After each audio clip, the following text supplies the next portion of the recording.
Mel Tempest is known as a fitness business influencer, hands-on health club owner, ebook author, and presenter. Mel has known to be controversial, challenges the status quo, and lives outside the square. Her skill set is current on trend, savvy, and in demand. Her primary goal is to get more health club owners moving towards innovation, technology, and social media success. Her own success comes through tough and humble beginnings. Mel Tempest now presents to you the Gym Owners Podcast, more than just the business of fitness, proudly supported by National Fitness Business Alliance.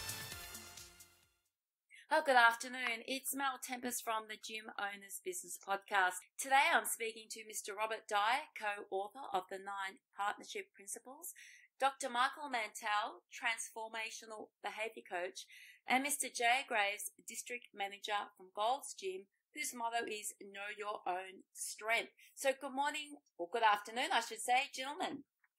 Good afternoon. Good afternoon, Mel. Thanks for getting us together. Oh, you're very, very welcome. And it's always a great podcast when we're all together as a group. So let's get things underway today. Now, a couple of weeks ago, I did a podcast with Andrew Simmons, and obviously we posted it on social media, and Jay commented. So Jay and I got in touch with each other, and after speaking to Jay about his positive experience listening to our podcast with Andrew, Jay then took some takeaways of the podcast, went back to his team at Golds to put them in place. So today we're going to discuss a little bit about the breakdown, the why, and the how of those events. So tell me, Jay, did you just walk back into your club and say, this is what we're going to do? So, Mel, thank you, and thank you for inviting me to be a part of this. And just to backtrack slightly, the podcast that I was listening to was where Dr. Mantell and Robert were your panel. And that was what sparked my initial response. And then, of course, I listened to Mr. Simmons' podcast later, and we can discuss that also. But basically, I listened to the podcast as part of my regular self-development. And Robert Dyer was on the panel. I truly respect him and those with whom he chooses to associate with. So I felt like this would be a great opportunity for me to possibly pick up something in my self-development. As I listened, I took notes. I was able to relate the content to some of my personal experience running clubs. And Dr. Mantell discussing the FIT acronym. But what really caught my attention was for my team when he was discussing the results-oriented, solution-oriented, growth-oriented mindsets. And I particularly zeroed in on that solution-oriented mindset. And one of the things he said was, know your issue and come in looking to solve it. And then what that did is it led me back in the podcast to where Robert talked about developing a key takeaway, prioritizing, and then executing. And I immediately saw where I could implement this with my team of GMs for them to utilize through our meetings, our calls, our trainings. And I communicated this to my team. They responded well. And the idea I have is to create an organic culture of solution-oriented leaders, which ultimately will drive those results. And I know I said a lot there, but that's basically why I provided the feedback I did on Facebook. Well, that's amazing. So what did you do? You went back into the club. How did you approach your staff? So what I'm trying to get at today is to help other club owners who want to implement these types of strategies into their club but don't know how to do them. So you walk through the doors, you have a staff meeting. How did the start of that staff meeting occur? Yeah, that's a great question, Mel. And so we had a regularly scheduled call at the beginning of the week.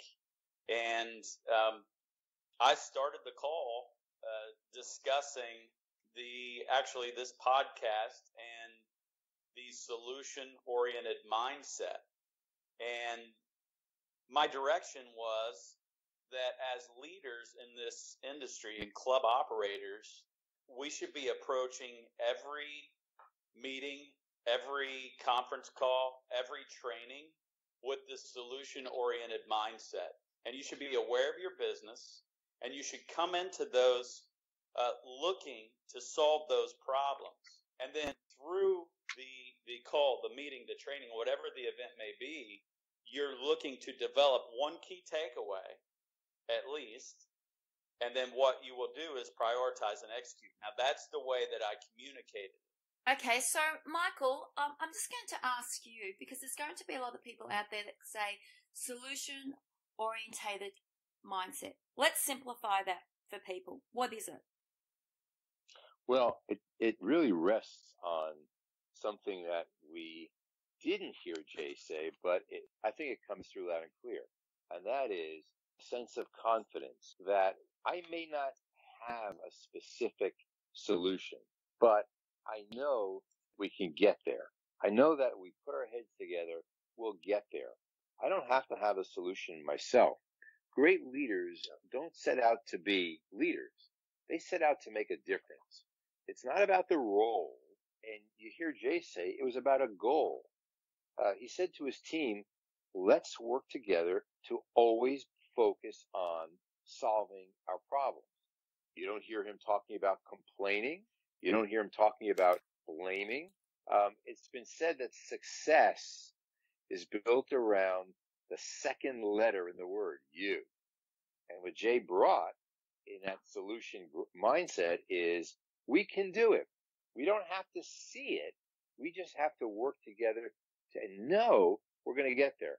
My 13-year-old grandson quoted something to me a little while ago. He said, Papa Michael, do you know someone named Henry Ford? And he said, and I interrupted him, I said, did he say if you think you can or you think you can't, you're right? And he said, oh my goodness, how do you know that? Well, I think that's what a solution-oriented mindset is. We know we're going to get to that solution. Okay, so that involves creating confidence within the workplace. Is that correct?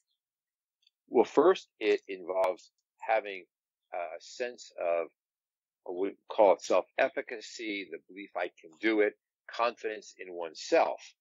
The leader then has the confidence to stand alone, to the courage to make tough decisions, but the compassion to listen to other people and build that into others as well. So I think the confidence starts in the leader's own thinking. Okay, so Robert, I'll direct this question to you. You've started up quite a few businesses. How do your leaders, or how do you get your leaders to create confidence within themselves to follow through so that they can get their team to meet the goal? Mel, that's a question and a response that is more complicated than probably most people listening to this podcast want to hear. But it isn't an automatic thing that we get people, that we take on this new venture or this new idea, and we're going to go and we're going to execute this. So sometimes when you select your group of people, or they self-select themselves to what this new idea is that's going to help improve the operation of our business, the success of our business, the competitiveness of our business, is that when they do that, it's not automatic that they know how to do that. They just know that they're willing to try. So there comes in the coaching part. You've got to be very patient. And I just want to kind of step back for a second, and I want to say something about this part, because you're getting into sort of it feels like the execution part, which is something a lot of people talk about. Is maybe execution takes on the same mindset that being an entrepreneur does. It's more than just we're going to sit down and figure out a solution. And one other important thing I think that's really we've got to understand as managers, as leaders in this industry, is that you don't have to be an entrepreneur. You don't need to be an entrepreneur to be entrepreneurial. And sometimes we think we do. Sometimes our people think they do. And that we're expecting more from them than they're capable of. And so for me, it's when we do this, Mel, throughout the years of taking on so many different things, I loved, actually enjoyed, thrived on change. I thrived on disruption. And over time, I developed, and Jay could tell you because he would know some of them personally, that if we didn't have something disruptive going on, there was something wrong. Because that means, to me, we weren't doing anything. We were just accepting status quo and saying that that's okay. And our whole thing was totally different. Was we've got to operate every day, like I said in the last time, is every day like someone is staking a sign in the ground saying, coming soon. And your competitor's coming in across the street. You don't wait till the sign goes up to start doing these things, to start looking at things and choosing things to implement in your business model. You do it before. You act like that every single day. And so those things are important to, as far as our teams were concerned, related to that. So if I can just interrupt, and if I can bring this down to some even more practical terms, being solution oriented is definitely a shift in mindset, as Jay said. Instead of hiding within a comfort zone, worrying about what can go wrong next, solution oriented folks focus on what they can do right. Problem focused people have this why me attitude. Solution oriented folks know better. When they see a problem, they're able to completely remove themselves from a situation. They understand that anyone in this situation is facing the same situation. They don't waste time with the woe is me. They've saved their energy for finding ways to overcome the issue. They have a plan. They're flexible and resilient. They're accountable. Even though they've created a game plan, things don't always work out as anticipated.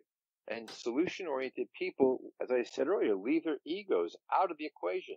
They don't become emotionally attached to it's got to be my way.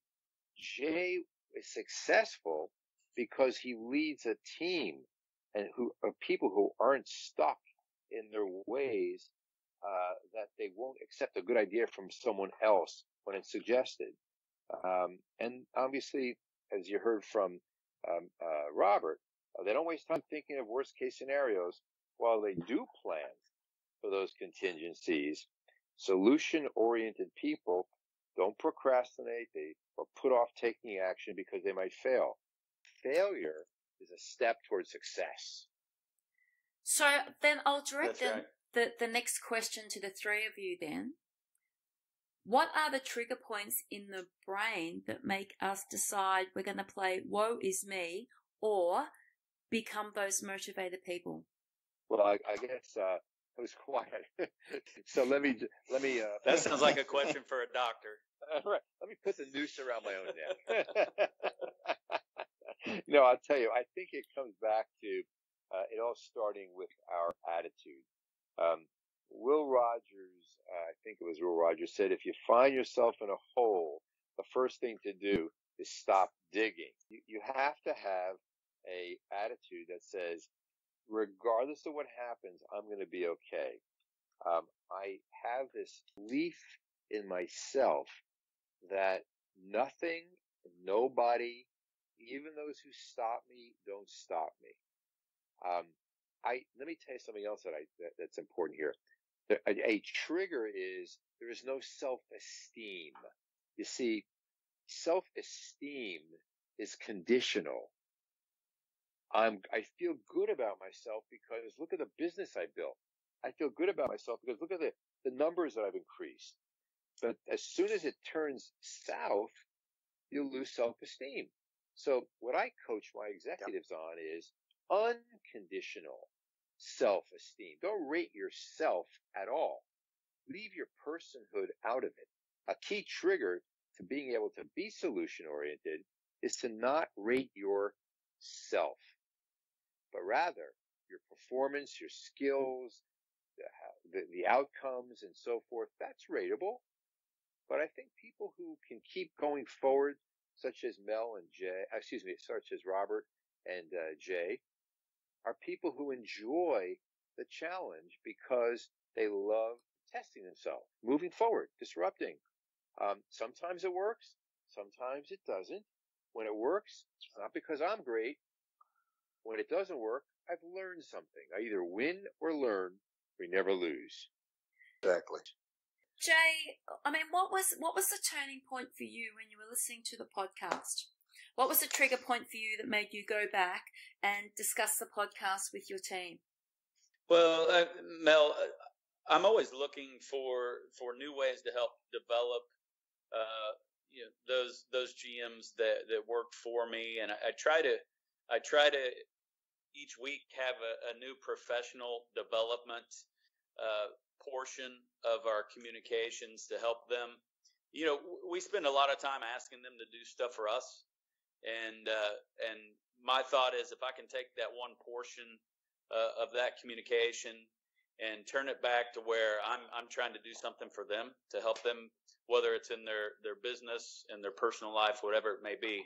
And again, I went into this podcast just with the hope of learning something. And as it progressed, I identified with you all were discussing the going to conferences and the knowledge that's disseminated there and how people don't take action. And through some of my experiences, the lack of action, lack of execution, that immediately made me think of, hey, this is something I can take to my team. And one thing I will say is that from the execution side, and Dr. Mantell was talking a little bit there about the confidence, and I really believe that confidence, and this may be very simple, but it comes with knowledge and understanding. And so one of the things, I spend a lot of time trying to teach and train the leaders on understanding their business, and that is something that now I feel they're in a place where they have the confidence to come in listening, but maybe they just need somebody to give them that specific guidance. And then as far as the execution, now you're talking about a whole different thing, because now we're talking about accountability. And I've actually agreed to be their accountability partner, even though I'm a supervisor. Weekly, they are reporting to me their progress on those key takeaways. So I know I answered that and then added a little more, but hopefully that made sense to you. I mean, Robert, what's your reply to what both Michael and Jay have just spoken about? Well, it's to me the strategy, just to kind of sort of step over to the side for a second and say that strategy to me is doing the right things. So that's a whole process in itself, Mel. Is what are those right things? Because it could be a whole menu of things. But the execution part that Jay was just referring to, execution is doing things right. Strategy is doing the right things. Execution is doing things right. And they're both essential for any success. And working with your team and mentoring and supporting and helping with the accountability that Jay mentioned and that Dr. Mantell had mentioned is so critical. I believe that so many times that companies and people are expecting these employees to know everything without the coaching and the support. And it's not just a one-time thing. It's repetitive, kind of like what I was feeling like Jay was saying, is that he's being accountable for their progress, for their, to help them accomplish whatever that is. And that's it, is that we don't quit. There's no end to it. It's continuous, I believe. And it's something that if you're I believe, considered, leadership is a word that's been used and overused and, and like a lot of terms that we use in our industry, but it's, if you're going to be a leader, you've got to inspire these people. You've got to coach them on the details and even the hard conversations, Jay. I'm sure it's not all great stuff. You have to sit down face to face and coach someone and be real at the same time. And I think that's how we develop people. So we're able to look at strategy and executing and picking what are in priority the things that we need to be doing to be a better organization. And does this really impact our core business? So some comments related to that, I think. Well, when someone goes to a conference, Jay was talking about that, and that's what Robert and I were talking about with you the first time out. When someone goes to a conference, they hear about how great this gym is doing, or how fabulous that approach is working out in the industry, how terrific this guy is able, or woman is able to bring the skill. And they come home and they start thinking, why aren't we doing it? Well, when I come into a team, I tell them, if you're going to talk about problems, we're going to have problems. We need to focus not on not why aren't we doing it, but how can we do that? How can we bring what they've done into our business model? What can we do to start talking about solutions? If a conversation is redundantly reviewing problems rather than strategizing solutions, I tell people, be quiet until you're more solution oriented. And so sometimes people have to look and say, wonder what it is that makes us so focused on what can go wrong.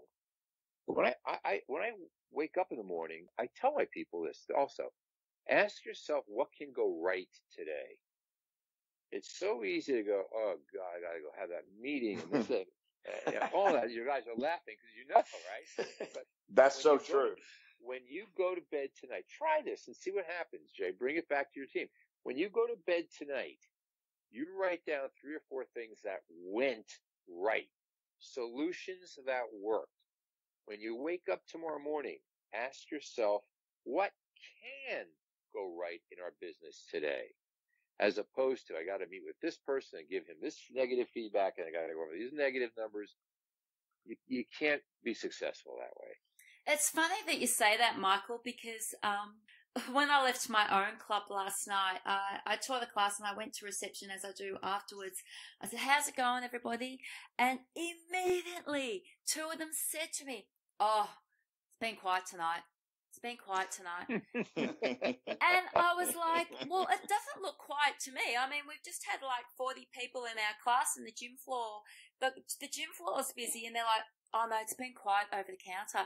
So hold on a moment. It hasn't been quiet. You're out there servicing all of those people under the roof. If your busyness is about the money that you're taking over the counter, there's something wrong with the role that you're playing in my business. Because to me, being busy is out there conversing with the people on the gym floor. It's out there talking to the people in classes. And I get really, really annoyed when you greet somebody with positivity and you get, oh, it was really quiet tonight, or with immediate negativity. So how do I, as a coach, just in absolute layman's terms, and any of you can answer this question, how do you coach people out of that negativity? Because there's nothing worse, when you've had a great breakfast and, you walk into the club and it's 9 o'clock and you're all set to go for the day and it's, oh, had a terrible morning. How do we coach people out of thinking like that? Go ahead, Jay. I just real quick, one of the things that I do, and Mel, I think I'm a lot like you in that aspect. Is, when I walk into a club and people ask me, "Hi, how's it going?" I'm like, outstanding. It's another great day. How are you? And so I think leading by the example there, and knowing that if you can show what you expect, the role model that behavior, that I believe that whether it's the personality or just the way they are behaving at the time, if you can role model that behavior, that it can become contagious. And Yes. And the next thing is that we get as leaders what we tolerate. So it's also up to us to take some action. And I'll just turn that back over to Robert. I know he had something to say there. No, that was real good, Jay. You explained that well. Yeah, when people say to me, so what do you do? And I always say, whatever it takes. My answer is WIT, whatever it takes. What does that The WIT mean? principle. It means like whatever it takes, I will do. So I gotta give you a real life example, okay? Without naming names of clubs and all that, someone came to me and said, I think this program is not working for me at all.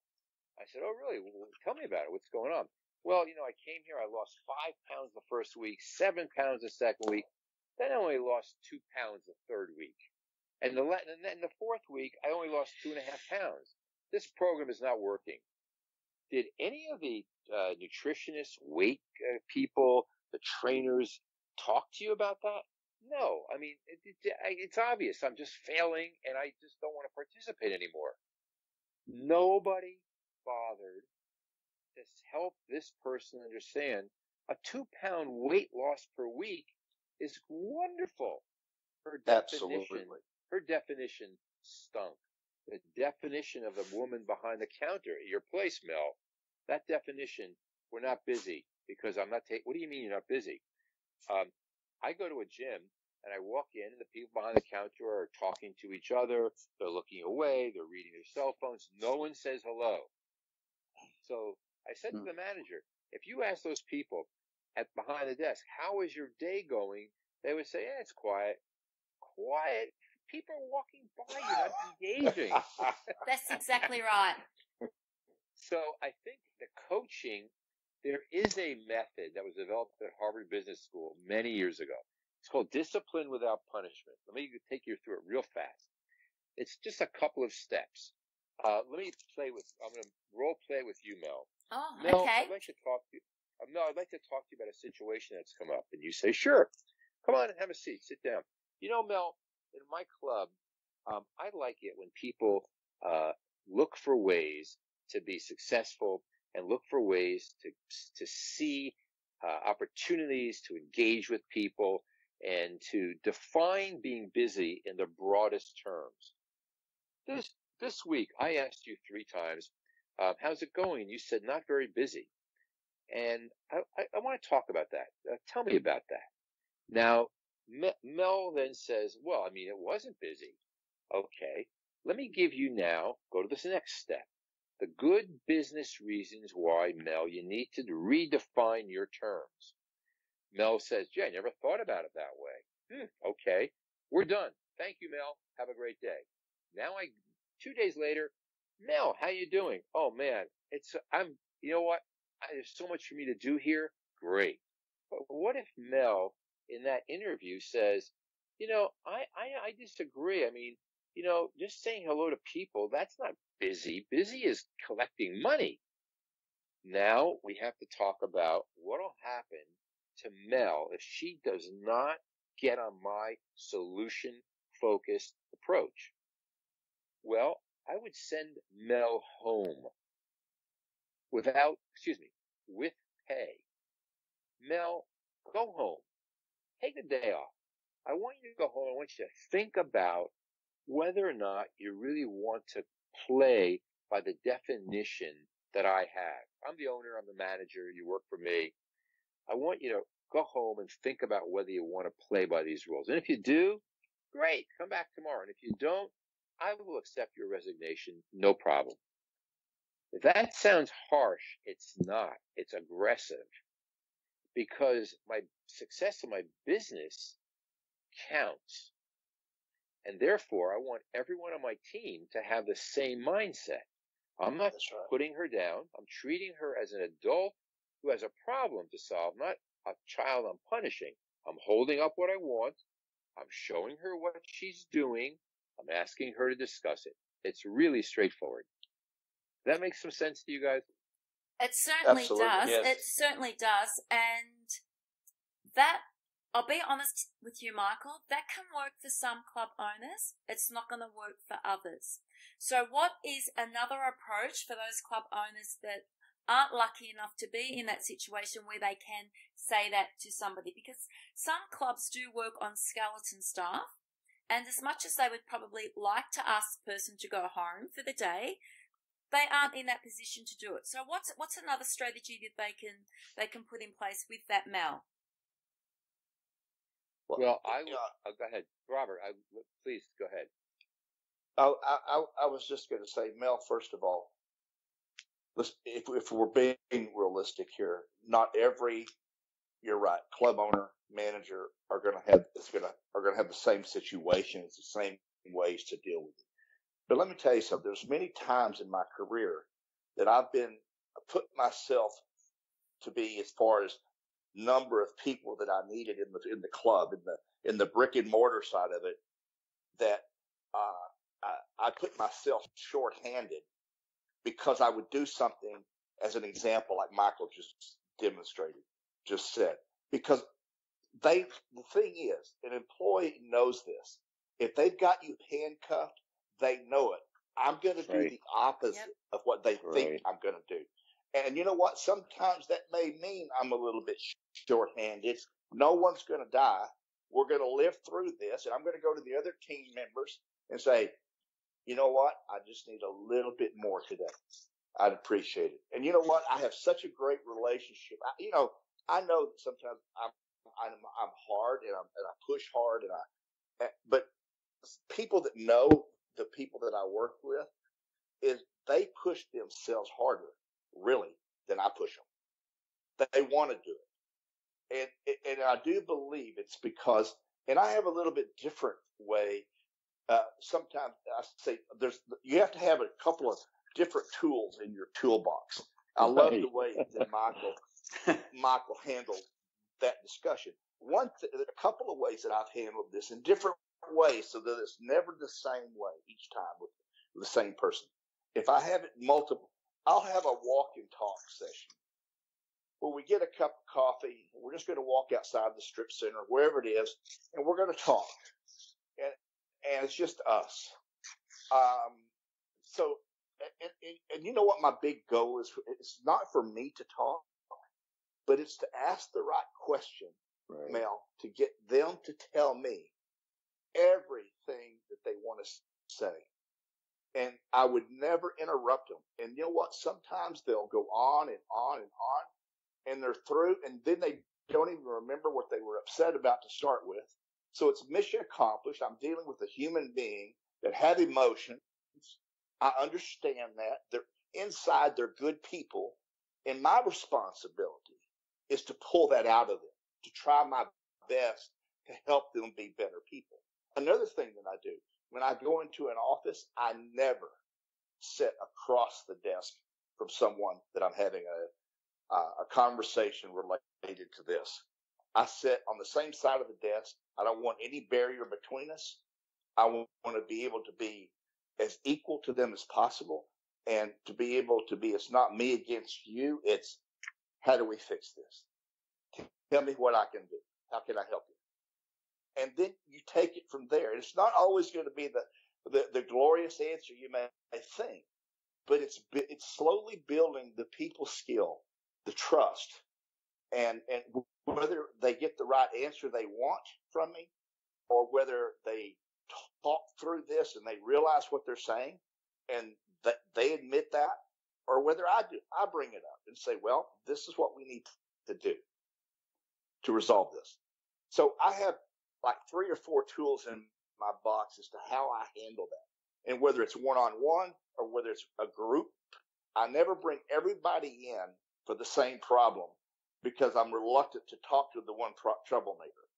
I never do that. Why would I punish all those other people to hear what I have to say when I need to be talking to that one person and they know what person that is? So that's unproductive to me. So it's really about learning. One of the things that I think maybe I do, what I feel like I do the best that I can, or I feel like I do well at, is reading people and trying to find out, how can I help them? How can I help? Because I really think they want to be better. They want to be good. Sometimes they don't realize what they're saying, or that they're being repetitiously negative. Sometimes we don't know what's going on in their life. So sometimes just to walk and talk, sometimes to sit down beside them and just talk to them, shut the door, and with no agenda, just because you don't know where it's going to go. You're dealing with human nature, with human beings. and it's not always predictable. It doesn't have to be. I'm okay with that. Put me on the spot. I don't care. And so that's how I deal with people. And I think I get great results from it. I mean, in my own club, once a year, I ask the staff to write a story, and they have to obviously give that to me, and it has to start off with, once upon a time in the real world, how would they like things to be, and they have to give me some goals in that. And we then sit down after they've done the letter to me, and we sort of try to put a plan in place where they're going to achieve some of those goals. And I feel that, and the reason I'm discussing this is because that helps build up a stronger rapport with that staff member, which then sort of allows you to ask some of those questions that you were talking about, Robert, maybe in your walk and talk with them. And you know what? You're very, very right. It is so wrong to bring them together as a group to punish one person. And in my early days, I did do that. I did bring them together. I think we all did. and then you realize why are you doing that? You don't want to be treated like that. So, but it takes experience and it takes quite a few failures at trying to work people out before you start to get it right. I don't think you ever really get it 100% right, but we do our best to try and get everybody on the same path so that we can help individuals. And Jay, I mean, you're working with people in clubs every day. So what's your feedback on this discussion? Because I know that a lot of managers and club owners are having these discussions at the moment. Yeah, this is all just great feedback, and I'm taking notes as yourself and Dr. Mantell and Robert speak. One thing that comes to mind with me is that you can develop incredible loyalty from your team members just by approaching them and showing them that you care about what they want.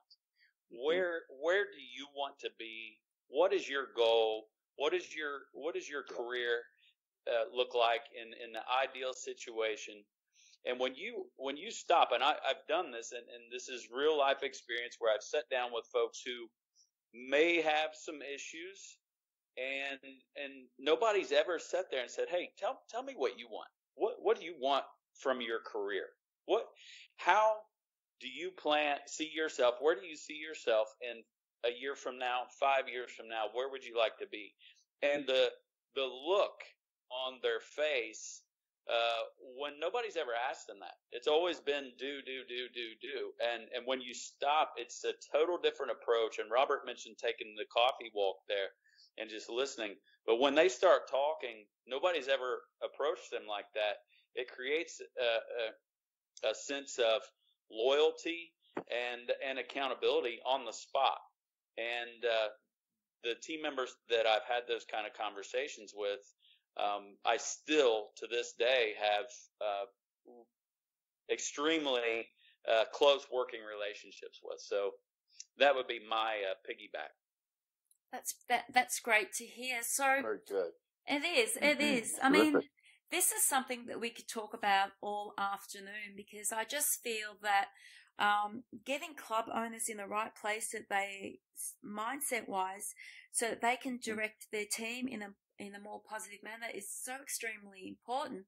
But then there's the next step. Once the club owner is in that positive mindset, we then have got to take the team members and place them in a positive mindset so that they can get themselves to where they want to go. Because if they can't get themselves to where they want to go, how are they going to get their clients to the place where they want to go? So I suppose, sort of in closing, I ask each of you, and Michael, I'll get you to go first. If you had to give one tool to A, the club owner, B, the trainer, and C, a client, what would they be to move forward positive? What's three things to three different individuals to get themselves on track? The club owner, the person that's, I don't like to say under the club owner, but the person that falls next under the club owner, and then the client.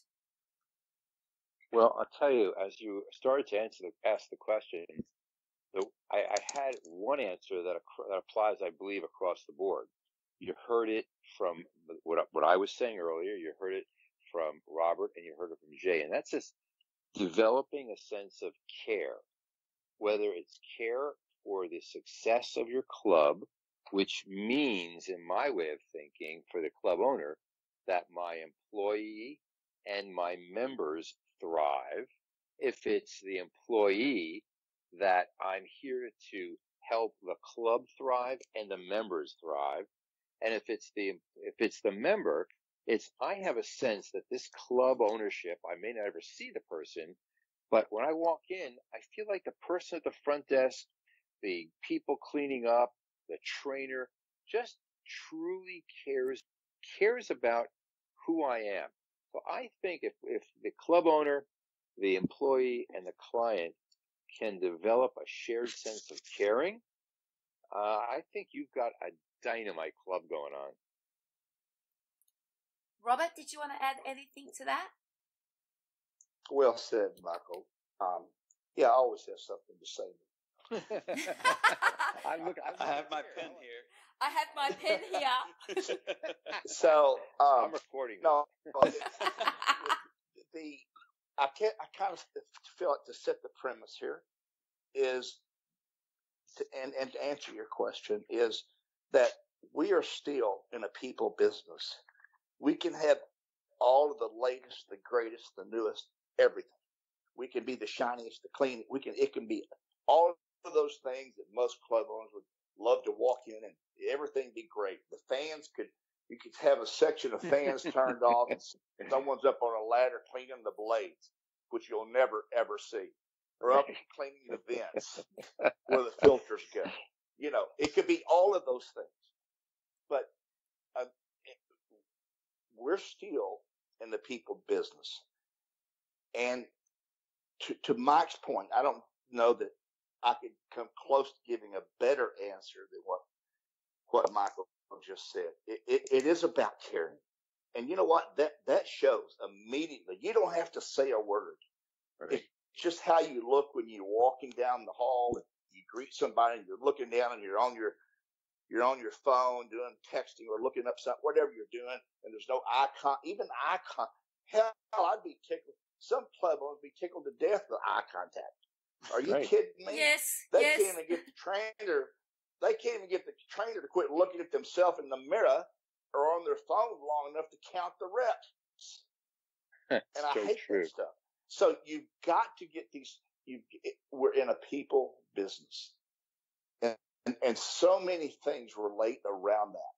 It's, can I get you a towel if you offer towel service? It's walking around as a club owner. I had the towel in my right pocket, and I had the spray cleaner in my left, hanging on my left pocket by the nozzle.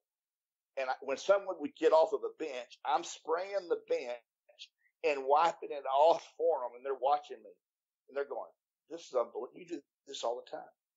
I go, because it means a lot to me that you feel like that you're working out in an environment that believes in keeping things clean. Because we know that it's whatever you say, you get into a conversation with people, and because fitness is not just about sets and reps. Fitness is a lot of it. Where a lot of people I've seen through all the years that I've been in the business that we're too social, we're not social enough. I mean, everybody has their own take on it. But to me, it's all people. And I've done big events, I've done big clubs, and I've never been able to make one of them work without good people that I can look in the eye and talk to and shake their hand and ask my team members, I want you to shake hands, look somebody in the eye you don't know, 3 people every day. And I want you to know their name and find out something unique about them. It'll take you 5 seconds, 7 seconds. And they'll walk away feeling like, this feels good to be a member here. These people really, that's the first time somebody's asked me that. The girl at the front desk didn't even acknowledge when I walked in. In fact, I didn't even have to slide my card because she was too busy on her cell phone. So they don't Happens even all the know I'm time. really checked in here. That's Yeah, what happens all the time. and see these simple things, Mel, are that we try to make, that our industry makes so complicated. We're so worried about the new technology. Hell, we can't even say hello. That's we can't true. even engage with people properly. And I'm worried next about the latest, greatest technology that nobody's going to know how to use. So there's where the execution, which goes back to all the stuff we started with on the last podcast, is how do you get people to do these things? But it's having the right team, and that takes time. It's not automatic. It takes time. It takes work. And they've got to believe that you believe it. It's like the example that Mike gave, him sending the girl home with pay. I like that because that's a different message than sending her home to think about whether she wants to work here. You can rest assured that the owner of that club gained by not having her at the front desk that day. Absolutely. Because she upset more people by ignoring them than having no one at that desk, and having the owner of the club himself, the manager, say, hey guys, sorry we're a little shorthanded today, but I'm glad you're all here. I'm going to check you in myself. Boy, did that get points. You're so right. You're so right, Robert. And so, Mel, I don't know if there's a better answer. I mean, the care and being that we're in a people business. Yeah, I love technology. I'm all over that. I love all those things. But if you're going to, how do I run a health club? How do I gain members, and how do I keep them? How do I stop that revolving door out the back end? We sell 100 and lose 60. You know, when people will tell you the lie is the old health club lie. Yeah, I have 70% retention. Like hell you do. Right. You ain't got 70% retention. I agree with that. So the point is that they don't even know what they have. If I ask a club, you know what your demographics are? Well, what do you mean? I said, well, okay, how about just male to female ratio? They'll blurt out some number. 60% male, 40% female. And if you were to dig into the analytics, the metrics of their database, and I've done this, they're so far off that when you come to the answer, it's like they're so embarrassed because all they do is look across the room and give an estimation, and we're supposed to believe it. It's kind of like the Ursa report. I did those for 15 years. Not one time did I ever pull a P&L or really extract numbers because I was too busy running the club. I didn't have the luxury of, I had work to do, and they're hounding me about getting it back in. And then they printed that with everybody else's. This is the retention rate. We're 3 points better than last year. The industry's turning around. Oh, yeah. You need to go back and rethink and go back in a club and see what it feels like. Let me give you another real life example. I was working with a club, and I did 7 treadmills that were not working properly. So I walked the guy at the front desk. I said, hey, you got a bunch of treadmills that are not working properly. He said, oh, really? Which ones? I said, you want me to tell you which ones? Wait a minute. It doesn't work that way. He said, and then I heard a client come up and say, hey, the treadmill's not working. And the young guy said, hey, we're trying to get some people out here. We can't, we just haven't been able to get them yet. I took the young man aside and I said, let me ask you a question. Do you care about this guy? He said, what do you mean? I said, do you care what he thinks, what he feels, he wants to work out? Do you care about that he wanted to do the treadmill then? That was his favorite treadmill, whatever. He says, no. Come on. He's got to understand that we don't have full-time people here to fix treadmills. That's a negative attitude. That's got to go. There's no caring there. He cares about the treadmill, not this gentleman who wants to be on that particular treadmill. And unfortunately, that is something that we see a lot of in clubs these days. And again, it just comes back to coaching your staff through, making them understand to give positive answers opposed to negative or justifications. It's, again, that's another podcast, isn't it, really? I just mean, like, everything's another podcast. I mean, we got Robert fired up on numbers, so we could have a podcast on numbers and turnover. Jay, is there anything that you would like to add to this afternoon's podcast? Sure. Thank you, Mel. First of all, I do agree that people and caring, that is, you all hit that nail on the head. What I would add to that is a word that I really emphasize in my own life and with my team is ownership. And for that club owner, understanding that everything that does or does not happen from the time that member or that guest drives onto that parking lot to the time they leave, is you need to own that as the owner. And I think that we make a lot of excuses, and we come up with a lot of reasons. And what we need to do is we need to own it, and we need to realize that is our job.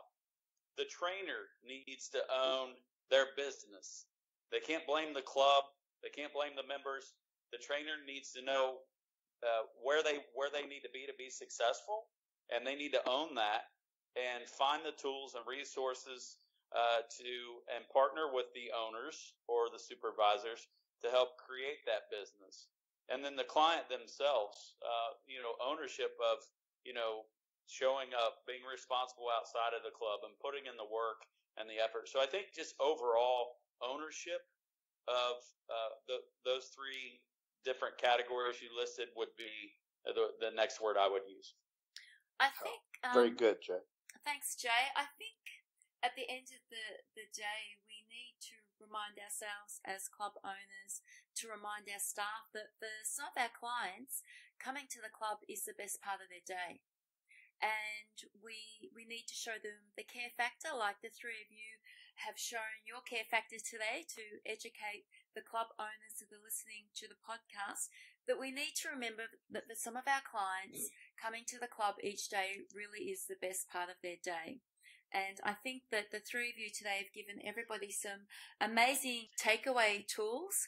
And I would love to do a follow-up podcast on this, Jay, to find out actually where your team is at since you spoke to them, and the positive, things that have come out of your meeting with them. Is there anything that anybody else would like to add before we close off today? Yeah, I'd like to suggest that we do an undercover boss reality show with Jay. You all know what that undercover reality show is? Jay dresses up like a client. He goes into his club. He starts working there. We watch what he's doing. Makeup. It's gonna be great. That's actually a very good idea. We could put our own report together, couldn't we? Put our own branding on it. The Gym Owners Business Podcast Report, Undercover Boss, issue number 1. Jay, you're the first one. You're going to come back and tell us exactly what happened. That's pretty creative. Yes, pretty creative. It is very creative, Michael. I'm very I'm quite pleased to hear that. I'm impressed. Yeah, really. So, hey, Mel, I have one thing to say in closing, if I may. Yes, you may. That I hope that people that listen, that take the time to listen to these educational venues, these podcasts, that they don't hear the topic and just think, yeah, it's the same thing I've heard. But listen through it and then think about, are they really doing it? On a 1 to 10, what are they really doing? And go in a room and be honest with themselves and see if they can help their business. Just move the needle a little bit each month, a little bit, and see what happens in a year. By just doing that, if you did not have to do something on a major scale, but just improving the fundamentals of what we do, and not just take it for granted, it's just another podcast. It's kind of like walking out of a session at a convention, and I'm walking down the hall, and I'm talking to somebody I'm walking with, as we all pile out. I say, what's your next session? Oh, I got to go down the escalators, across the floor, and up the other escalators, I said, "What'd you think about this one?" It was okay. About 20 minutes ago, I started kind of looking at what I was going to be going to next, and I had to answer a few texts and emails. In other words, you didn't get shit out of it. Right. Yeah. See, that's the thing, is that they waste their time. If they just took a fraction of some of the stuff that people are willing to share that do understand, they would be so much better at what they do. There's no charge for it. Are you kidding me? People pay for this kind of stuff. It's just amazing. Yeah, and you're doing a great job, Mel, by putting this out to people in the format that you do and getting people to talk to you and just being honest and upfront with people. I think that's a key thing, is gaining people's trust. Thank you, Robert. I appreciate that. I really do. Well, I'm afraid that we're going to have to close off now because, well, it's that time of the afternoon and we've been chatting for an hour. That's very true. Yeah, I tell you, Mel, isn't Dr. Mantell long?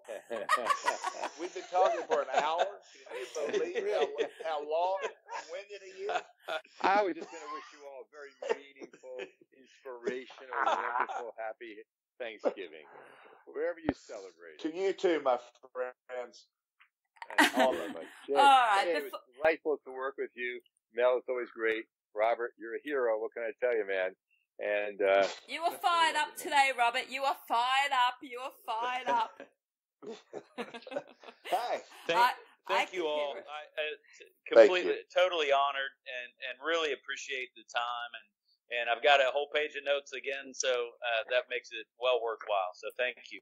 All right, so before we close off, everybody, so that you guys can go and have an amazing Thanksgiving, we best do it correctly. Thank you, Mr. Robert Dyer, Dr. Michael Mantell, and Mr. Jay Graves.